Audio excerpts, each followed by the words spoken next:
Hey guys, Todd here from Great Escape Farms. Today I'm standing in front of my Paw Paw seedlings and just wanted to give you a progress update on them. So I planted these, let's see, I actually harvested the seeds in the fall of 2016, and I did something called stratification where I put them in moist peat moss and I put them in the refrigerator for about 4 months, and then I went ahead downstairs in the basement and I pulled them out of the refrigerator, let them sit for a couple of days just to get to room temperature, and then I planted them. And I have two different batches here. I have this batch from the Paw Paw Festival I went to in Frederick, Maryland, and I have this batch which I got from my permaculture design course. These are wild that were in the woods. So let me give you a little detail on the Paw Paw here. So the pawpaw tree with the botanical name of Asimina triloba is a deciduous tree and can also be a shrub. It is native to eastern North America. It has a growing height of 35 feet with a slight tropical look.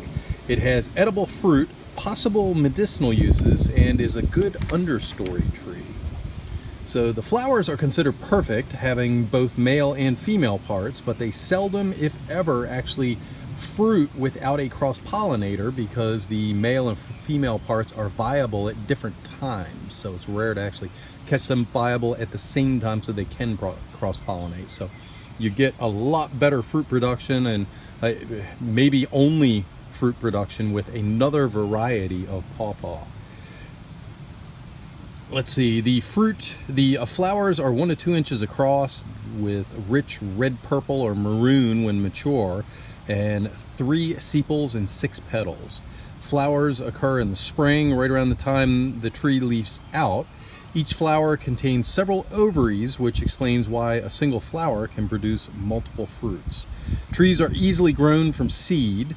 Pawpaw seeds, again, like I said, must have 90 to 120 days of stratification. The sexual reproduction by seed does also occur in the wild, but is fairly low rate because you need multiple varieties to cross-pollinate. So what I have here, and I will include a picture here of what it looked like when I planted it, also what it looked like after a month or so when it was just initially coming up. And what I have right now is several different plants here. What do I have? 1, 2, 3, 4, 5, 6, 7, 8, 9, 10, 11, 12, 13 out of 67 that have come up so far.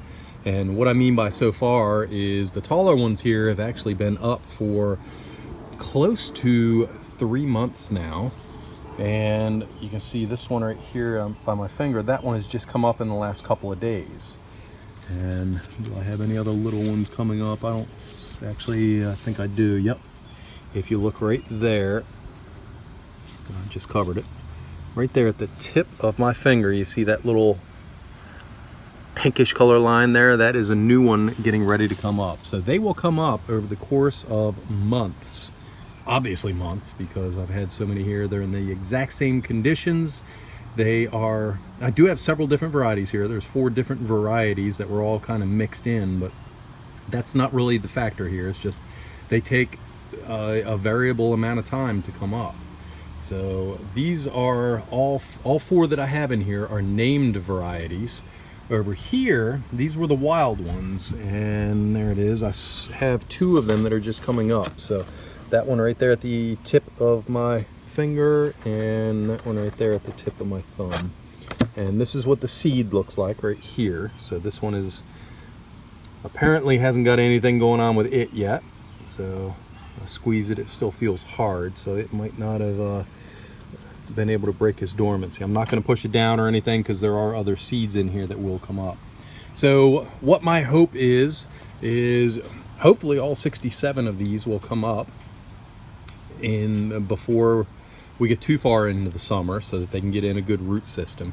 And then my goal is to, once they go dormant, and dormant is when their leaves fall off, is to actually take the soil off and separate all of the plants in here and put them in individual pots. So this was kind of my experiment this year, to put 67 plants together and just see how difficult it will be to grow them and separate them. So this is June the 6th, and they were planted on February 4th, and hopefully I will be able to separate them in the November time frame. So I'll give you an update again later on this fall, I guess, fall into winter, when I'm actually separating these.